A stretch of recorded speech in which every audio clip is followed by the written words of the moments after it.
Hello everyone, in today's video, I'm going to show you how to reset the DIRECTV Satellite Dish. The easier and most effective way to fix issues with your DIRECTV Satellite Dish is by resetting the receiver.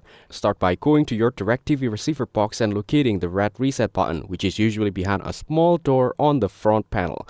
Press the button once and wait 5 to 10 minutes for the system to reboot. This process helps the receiver reconnect to the satellite and can resolve most common issues. If the reset button does not solve the problem, try this alternative. Turn off your TV and unplug the DIRECTV receiver. You can also unplug the TV if you want, though it's optional. Wait for 2 to 3 minutes, then plug everything back in and turn the device on.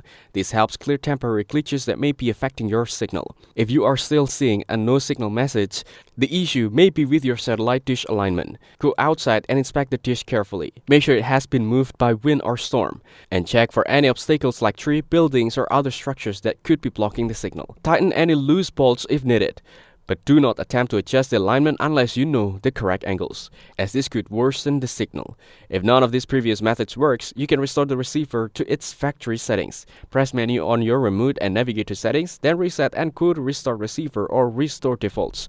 Confirm the reset when prompted. Keep in mind that this will erase some settings, so use these methods only as last resort when all else fails. That's it, thanks for watching. Don't forget to like and subscribe for more videos.